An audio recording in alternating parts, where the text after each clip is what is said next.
안녕하세요. 워싱턴 가족 여러분, 신앙인물평전의 정병환입니다.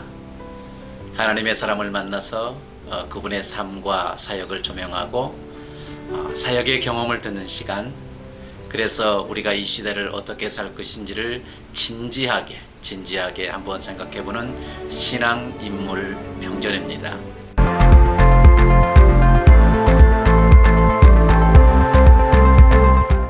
최근 보고서에 의하면 우리 한국이 저출산 1위 국가가 되어가고 있는 그러한 상황이라고 합니다. 한마디로 말해서 인구 절벽을 맞고 있는 그러한 상황입니다.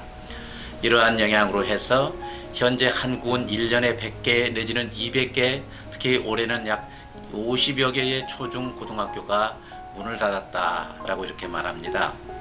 많은 학교들이 입학 정원이 미달되고 있는 그러한 상황입니다. 이러한 상황임에도 불구하고 입학 경쟁률이 5대1이나 6대1의 그 비율로 점점 높아만 가는 그런 학교가 있습니다. 특별히 올해 중학교는 10대1의 비율에까지 이르렀다 하는 이러한 보고를 며칠 전에 받았다고 합니다. 바로 한국 수원중앙침례교회에서 운영하고 있는 중앙예담학교 이야기입니다. 예담학교는 대안학교인데 쉽게 말해서 공교육에 적응하지 못해서 특별한 교육적인 케어를 하는 그러한 학교라고 할 수가 있습니다. 그런데 이 학생들 중에는 서울대학교를 많이 진학하게 되고요. 2년 전에 같은 경우는 이곳 미국에 있는 줄리어드 음대의 수석을 차지하는 그러한 교육적인 성과도 거두었다고 합니다. 놀랍지 않습니까?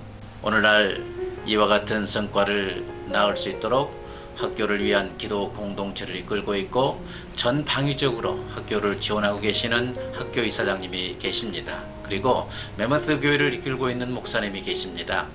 바로 오늘 초대 손님의 이야기인데요. 그러한 교육 선교를 통해서 놀라운 하나님의 일하심을 경험하였고 또한 하나님께서 이 시대의 청소년들을 얼마나 사랑하신지를 깨달았다고 합니다. 이 시간 한국예담학교 이사장이자 수원중앙침례교회 담임 목사님이신 고명진 목사님을 초대했습니다. 지금 이제 더 이상 건강한 다음 세대 교육은 기대할 수가 없어. 이제 성경에 근거한 교육에는 희망이 없어 라는 마음의 질문이 있는 분들이 있다면 오늘 방송을 꼭 보시기를 추천드립니다. 그러면 고명진 목사님을 초대하겠습니다.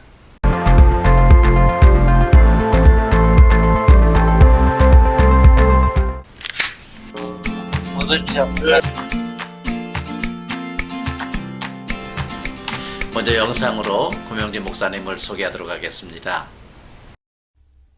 예담 얘기를 들어볼래. 두 눈 반짝이게 널 일으켜줄게. 사람들은 나에게 묻지 넌 커서 뭐 될래. 고민이 많은 걸. 밤들은 다 꿈을 찾는데 모르겠어 난 내 꿈이 뭔지. 그럴 땐 걱정 마. 예담이 있잖아. 네가 정말 원하는 게 뭔지 찾을 수 있을 거야. 꿈으로 세상을 품길 원하는 이런 예담 누가 오게 될까. 그 사람은 하나. Yes, it's you.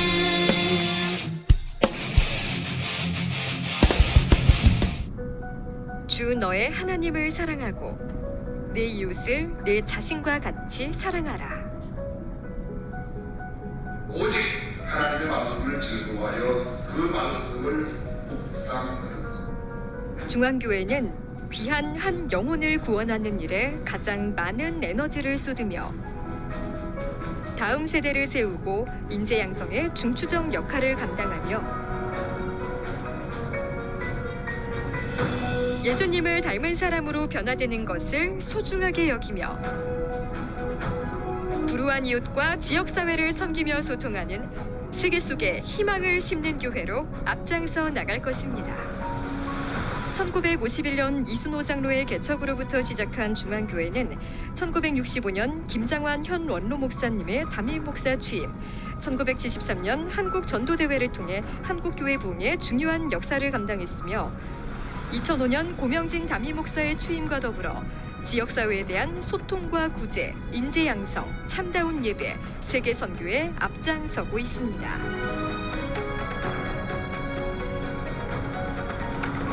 지역사회의 자랑, 한국교회의 긍지, 민족의 소망, 세계의 등불. 중앙교회는 애국하는 교회, 지역사회를 섬기는 교회, 다음 세대를 세우는 교회, 한국교회의 대안적 모델이 되는 교회, 세계 속에 희망을 심는 교회. 할렐루야. 하나님을 영화롭게 사람을 존귀하게 과연 그 교회 중앙교회 고명진 목사입니다. 우리 교회는 지역사회의 자랑이 되고 한국교회의 모델이 되는 한국교회의 긍지가 되는 교회, 한 걸음 더 나아가 민족의 소망이 되고 세계의 등불이 되는 교회를 꿈꾸고 있습니다. 우리와 함께 하셔서 여러분도 역사의 거룩한 흔적을 남기는 아름다운 주인공이 되시기를 간절히 축복합니다. 한 영혼을 구원하고 지역사회를 섬기며 소통하고 민족과 세계 복음화에 앞장서는 하나님을 영화롭게 사람을 존귀하게 과연 그 교회. 지금 현재 한국은 인구 절벽 시대라고 그러지 않습니까? 그래서 1년에 뭐 100개, 200개, 아니 올해 같은 경우는 한 50개 정도의 초, 중, 고등학교가 문을 닫는다 이런 보고가 있는데요. 이런 상황임에도 불구하고 우리 예담학교는 입학 경쟁률이 5대1 내지는 6대1, 또 오늘 보고를 받으셨다고 하는데 오늘 보고에 의하면 10대1 이런 높은 경쟁률을 나타내고 있는데요. 이와 같은 높은 입학 경쟁률의 비결이 어디에 있다고 생각하십니까? 뭐 하나님 은혜죠. 근데 우리 학교가 사실은 이제 그만큼 소문이 많이 났습니다. 제가 볼 때는요. 입학 설명회를 통해서 많은 학부모님들이 와서 학교에 대한 이야기를 듣고 아마 우리 학교에 자기의 자녀들을 보내고 싶어 하는데 이제 일반 대안학교나 이런 출신들은 우리 학교 오기가 쉬워요. 우리 학교는 그 특수 대안학교로 구분되어 있고요. 중학생은 1학년 매 학년이 40명씩 20명 두 클래스, 고등학생은 20명씩 네 클래스, 그래서 20명 80명, 아니 40명 80명 120명이죠. 중학교 40명, 고등학교 80명, 그렇게 해서 3학년까지 하면서 전교생이 360명이고요. 또 통합교육을 위해서 저희들이 장애인 클래스가 두 클래스가 있습니다. 현재 13명이에요. 그래서 전교생이 373명이고요. 우리 학교에 보내기를 원하는 학부모님들이 방금 말씀드렸지만 오늘 아침에 저도 들었는데 중학교가 10대 1이 넘었고 고등학교가 한 3대 1 정도 그렇게 되는데요. 뭐 중고등학교 학생이 모집이 안 돼서 학교가 그렇게 폐교하는 시대에 학생들이 많이 몰려온다는 것은 하나님의 큰 은혜와 복이죠. 이와 같이 높은 입학 경쟁률이 지금 현재 되고 있는데요. 이 입학을 지원한 학생들이 어떤 기대를 가지고 예담학교에 이렇게 지원하게 되고 그래서 높은 입학 경쟁률을 나타내고 있는 걸까요? 어쨌든 저희들은 뭐 국어, 수학, 사회, 과학, 자연 이런 것들을 강조하는 학교는 아니에요. 그걸 가르치긴 하는데 일반적으로 대안학교는 다른 학교에 비해서 시수가, 교육의 시수가 다른 학교 국어 일주일에 2시간, 우리는 1시간, 영어 뭐 2시간, 우리는 1시간, 이렇게 절반만 납니다. 나머지는 우리 학교 오는 아이들, 그렇게 쉽게 말하면 학교 부적응 학습 부진 아이들이 한 80% 오게 되는데요. 대안학교 출신 이런 아이들이 오게 되는데 그 아이들에게 꼭 필요한, 뭐 우리식으로 표현하면 우리가 문제 못 푸는 거 문제 풀 수 있게 하는 공식 이런 거 가르쳐 주기보다는 하나님께서 이 학생을 이 땅에 보내실 때 이 자녀 속에, 이 학생 속에 넣어놓으신 탤런트, 재능, 무엇을 하며 어떻게 살고 오라고 보내었는지를 그걸 스스로 찾게 해서 그렇게 살고 갈 수 있는 사람으로 그 중학교, 고등학교 3년, 6년 그렇게 하면 이제 부모님들도 아이들도 그거 듣고 이제 학교 요새 거의 홈페이지에 다 와서 보지 않습니까? 그런 거 보고 이제 지원을 하다 보니까 이스라엘 그 교육 방법 중에 하나가 뭐냐면은 부모가 자녀에게 고기를 주는 것이 아니고 고기 잡는 방법을 가르쳐 준다, 이런 어떤 교육 시스템이라고 그러는데, 아마도 그런 어떤 교육 시스템이기 때문에 뭐 그런 것도 네, 있겠죠. 많은 근데 학생들이 지원을 보다 정확하게 했으니까. 말하면 그거보다는 예. 하브로타, 궁금한 건 뭐든지 물어봐라. 대답을 뭐 나도 정답을 갖고 있는 게 아니고 너도 모르니까 함께 우리가 찾아가고, 그냥 힘으로써 내가 뭐 나이가 많으니까, 내가 부모니까, 내가 선생이니까 너 내 말 들어야 돼, 이렇게만 해. 그건 아닌 것 같아요. 왜냐하면 하나님께서 이 땅에 보내실 때 하나님의 계획과 하나님의 섭리, 하나님의 경륜이 있는데, 그죠? 하나님께서 이 아이를 너 가서 이렇게 살다 와. 쉬운 말로 그냥 하면 넌 의사로 살다 와. 너는 음악인으로 살다 와. 그렇게 보냈는데 학교 성적 좋다고 뭐 의대 가라, 법대 가라 이렇게 하면 그 아이도 불쌍하고, 그렇게 보내는 엄마 아빠는 도대체 무슨 일을 하는 겁니까?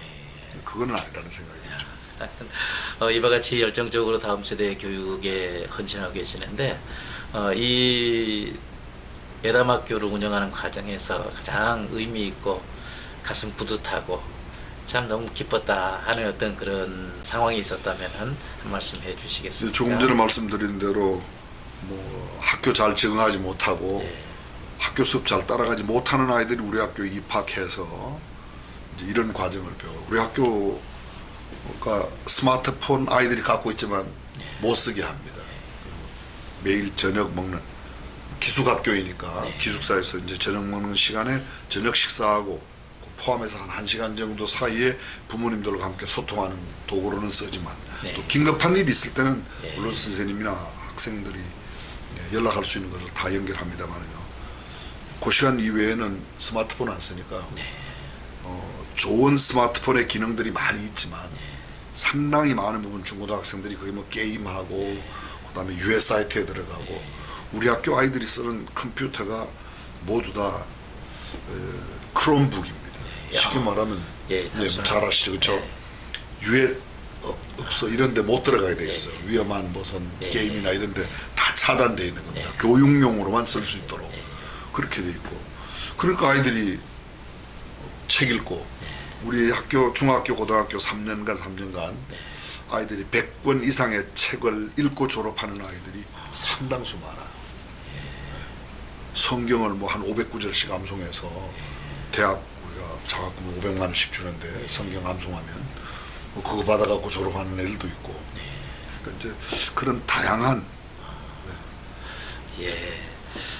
참 이와같이 가슴 뿌듯하고 자부심이 있는 어떤 그런 교육 상황이지만, 그러나 이 예담학교를 운영하면서 좀 가슴 아팠던, 안타까웠던 어떤 그런 것이 있었다면, 그리고 그런 어떤 위기들을 어떻게 극복하셨는지. 학교를 운영하면서는 그렇게 어려움이 없었어요.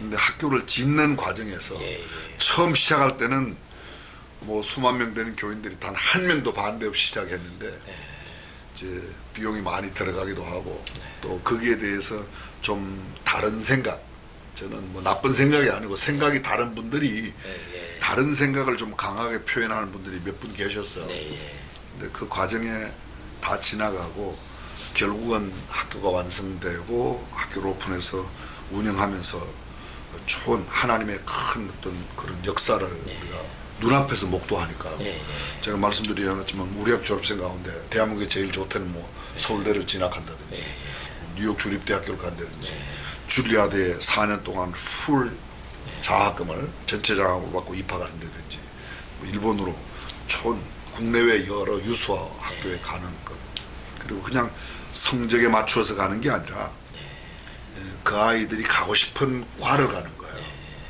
우리 보통 한국에는 공부 잘하면 의대 법대 가라 그러지 않습니까? 그죠? 거의 그렇게 만들어요. 근데 그거 말고 자기가 원하는 과를 갈 수 있도록 그렇게 하죠. 그 사이트에 보니까는 애국하는 학교, 애국하는 학생, 애국에 대해서 이렇게 강조를 해 놓으신 부분이 있던데, 특별히 애국에 대해서 학교의 운영을 함에 있어서 우리 학교 정신요, 하나님 사랑, 예. 사람 사랑, 나라 사랑, 예. 뭐 뭐 이제 교회 안에 있으니까 교회 사랑. 근데 자기 나라를 사랑하지 않는, 성경 역사 보면 이스라엘 백성들이 이스라엘 나라를 얼마나 사랑합니까, 그렇죠? 근데 대한민국 사람이 대한민국을 사랑하지 않으면 되겠습니까?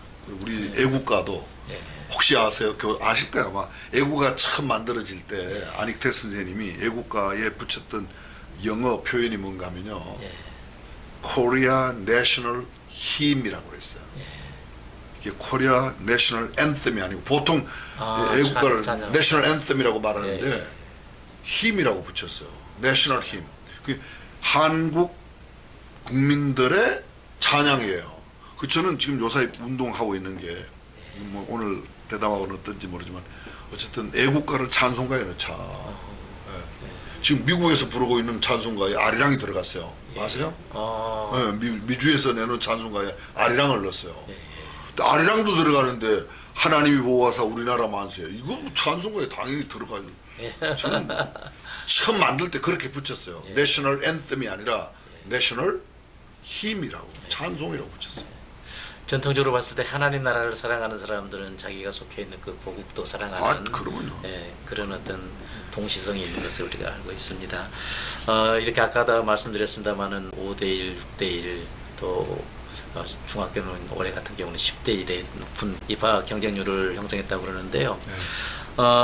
이와 같이 뭔가 예담 학교만 가지고 있는 그 핵심 가치가 분명히 있기 때문에 거기에 매료된 많은 부모님들, 학생들이 지원하지 않은가 생각을 해봅니다. 예담교회의 그 핵심 가치가 있다면 예담학교. 예. 뭐 아까도 말씀드렸지만 결국은 신앙생활이라는 게 예수님 닮아가는 거니까 또 우리 학교의 정신도 예수님의 성품, 예수님의 사고, 예수님의 언어, 예수님의 행동을 배워서 거룩한 영향력을 사회에 또 세상에 역사에 남기는 그런 게 뭐 가장 중요한 가치죠.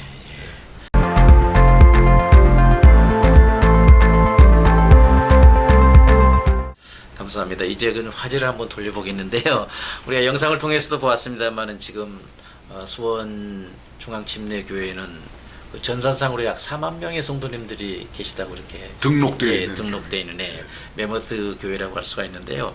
이와 같은 교회 성장의 비결이 어디에 있었다고 한번 조심스럽지만 교회 성장은 교회 성장은 뭐 열심도 있고 뭐도 있고 많이 있겠지만요. 저는 생각할 때 개축교회 목사님만큼 열심히 있는 목사님 어디 있겠습니까? 설교 잘하는 목사님이 얼마나 많습니까? 교회 시스템과 조직을 갖추고 있는 교회들이 얼마나 많습니까? 저는 그것보다 교회는 첫 번째 하나님의 은혜이고요. 하나님의 은혜가 교회를 더 많은 영혼들을 구원하게 하고 또 성장하게 한다. 또 우리 교회 꼭 뭐 인간적으로 또 표현해 본다고 그러면 김장환 목사님이라고 하는 신앙적인 걸출한 선대의 지도력이 김장환 목사님 45년 담임하셨어요. 은퇴하시고 지금 20년 되셨는데 90이 넘으셨는데 지금도 건강하게 좋은 지도력을 제게도 우리 성도들에게도 미치고 계시고요. 극동방송 잘하시지 않습니까? 세계적인 방송으로. 그렇죠. 김장환 목사님 말씀이 이렇게 나왔습니다만은 전임자이시지 않습니까? 어떻게 생각하면 또 걸출하신 분이신데 이런 걸출하신 전임자 김장환 목사님 후임자로 이렇게 담임 목사를 모셨는데 혹시 그 전임자의 어떤 그 명성 때문에 후임자로서 사역하실 때 무슨 애로점 같은 거 그런 건 없었는지요? 뭐 글쎄 질문하시는 게 좀 그렇지만 저는 생각해요. 어떻게 저 같은 게 그런 탁월하신 분의 후임이 될 수 있습니까? 하나님의 은혜죠. 제가 누리는 복 가운데 하나님께서 이렇게 믿음의 가정에서 3대 4대 믿음의 가정에서 태어났고 어려서부터 그런 신앙적인 배경 가운데 자라난 거 하나님의 큰 은혜라고 생각하고요. 또 인생에 무슨 좋은 배우자를 만나고 또 우리 가정을 이루어서 자녀들 사남의 자녀들을 잘 키우게 되는 거 이런 것도 보이지만 무엇보다 뺄 수 없는 것은 저는 제 인생의 김장환 목사님. 올해 김장환 목사님 만난 지가 만 48년 됐어요. 제가 신학교 1학년 때 김장환 목사님을 배웠고요. 제 가족 신앙 배경은 모두 장로교 통합 또 우리 외가론 합동측 3대 4대 그런데 침례교회에 와서 전혀 연줄도 없는데 그러니까 전적인 하나님은 우리 김양환 목사님께서 저를 잘 가르쳐 주셨고 제 영적인 멘토이자 뭐 또 영적인 아버님처럼 그렇게 분명히 예로점이 있을 수 있을 것 같은데 이미 그 예로점이 아닐 수 있도록 멘토로서 김장한 목사님께서 이미 가르쳐 주셨다. 또 그 가르침대로 목회를 하셨다. 어떤 그런 많은 분들이 물어봐요. 예. 힘들지 않았냐. 예, 그렇게 위대하신 분, 그렇게 예, 걸출하신 분 뒤에 또 어떤 사람은 아니 모든 사람이 약점이 있는데 그분에게 약점. 저는 뭐 약점 이런 건 생각할 겨를도 없었고요. 좋은 점만 배워도 다 배울 시간이 부족한데 또 그분을 통해서 받은 은혜가 그렇게 큰데 뭐 하나님의 은혜인데 또 교회가 제 힘으로 되겠습니까? 어떤 교회도 사람 힘으로 되는 건 아니니까. 감사합니다. 하여튼 요즘에 그 유행하는 말 중에요. 내가 몇 년을 살다 보니 뭐 이렇다 이렇게 이런 정의들이 있거든요. 유튜브에 오면 그런 말들이 있는데 어떻게 생각하면 이 어떤 의미대로 지금까지 몇 년 동안 이렇게 목회하다 보니 또 교육을 하다 보니 이런 말을 하고 싶다 하는 어떤 그런 내용이 있으실 거라고 생각되는데 혹시 그것이 있으시다면 교육자들에게 아니면은 목회자들에게 살다 보니 목회를 하다 보니 이렇더라 하는 그런 나름대로의 기중한 의미가 있으시다면 한 말씀 해주시면 감사하겠습니다. 저는 뭐 그런 생각 깊이 안 했는데요. 지금 네. 당장 들으면서 생각하는 게 살다 보니 참 너무 모르고 살았다 이런 것도 많고요. 또 살다 보니 진짜 모든 게 하나님의 은혜였다. 또 그다음에 뭐 아직도 살고 있지만 매일 하루하루 삶이 그냥 살얼음을 딛는 것 같은 그런 마음이에요. 전 목회를 함에도 또 우리 학교 사역을 함에도 또 우리 교회가 여러 가지 펼치고 있는 어떤 사회복지 사역이나 이런 걸 함에도 뭐 이만하면 됐다 이런 생각은 하여간 글쎄요 추호도 가져본 적이 없어요. 그런 마음을 들 수가 없는 게 늘 그냥 살얼음을 걷는 듯한 그런 마음이었어요. 살다 보니 여기까지 왔습니다. 네. 무슨 의미인지 정의 내리기가 너무 힘든 게 지금까지 살아온 삶의 이유의 부분인 것 같아요. 예, 감사합니다. 그러면은 한번 지금 혹시 우리 워싱턴 지역에 있는 우리 그리스도인들에게 좀 마지막으로 좀 이렇게 남기고 싶은 말씀이 있으시다면 한 말씀해 주십시오. 그게 가장 중요한 것은 저는 그렇게 생각해요. 이 땅에 살아가는 동안에 뭐 많은 부귀 영화 지위 권세를 누리고 사람들에게 인정받는 거 중요하지만 결국은 우리가 어떤 날 세상을 떠나고 주님 앞에 서게 될 텐데 그때 하나님께서 뭐 네가 몇 평에 살다 왔냐 무슨 차 타다 왔냐 뭐 무슨 지위에 있었냐 이런 거 별로 묻지 않으실 거라는 생각이 들어요. 이런 거는 혹시 묻지 않을까요? 아니 저는 물으실 것 같아요. 너 때문에 예수 믿은 사람이 얼마나 돼? 네가 예수 믿게 한 사람이 몇 명이나 돼? 너를 보고 정말 나도 예수님처럼 살아야 되겠다. 최소한 그래 나도 참 저분처럼 살아야 되겠다. 저 사람처럼 살아야 되겠다. 그런 도전을 얼마나 주고 살았는가 이런 거는 꼭 물으실 것 같다는 생각이 듭니다. 역사의 심판대 앞에 부끄러움이 없는 사람으로 서기를 그렇게도 원했던 존 F 케네디처럼 아니 사실은 신앙인으로서 우리가 하나님 앞에 부끄러움 없이 설 수 있는 사람으로 살아가는 게 가장 중요한 일이라고 저는 확실히 믿습니다. 1988년도에 우리나라에서 처음 시작한 신문이 있습니다. 제가 신문 제목은 말씀드리지 않아도 그 신문을 할 때 광고 카피가 있었는데요. 그 광고 카피가 잊을 수가 없어요. 그 어렵던 시절 아빠는 무엇을 하였나요? 훗날 자식이 묻습니다. 너 그때 뭐 했어? 워싱턴에 살 때, 너 수원에 살 때 뭐 했어? 하나님이 물으실 때 하나님 그때 저 이런 거 하다 왔잖아요. 이렇게 이야기할 수 있었으면 좋겠습니다. 감사합니다. 저는 지금까지요 고명진 목사님을 모시고 귀한 목회 철학과 삶의 과정에서 경험했던 소중한 이 금언들을 들었습니다. 이 귀중한 그 간증들이요 여러분의 삶의 구석구석에 이렇게 적용돼서 승리의 삶으로 이어지는 그날을 기대해 봅니다. 이렇게 힘든 걸음 해 주셨어요. 귀한 간증 나눠주신 우리 고명진 목사님 진심으로 감사드립니다. 감사합니다. 이렇게 감사합니다. 특별한 기회를 주셔서 예, 고맙습니다. 감사합니다. 워싱턴 가족 여러분, 오늘 고명진 목사님과의 그 대화가 큰 도전이 되셨는지요. 항상 우리 주 안에서 다시 만날 때까지 승리하시기를 간절히 기도해 봅니다. 감사합니다. 감사합니다. 감사합니다.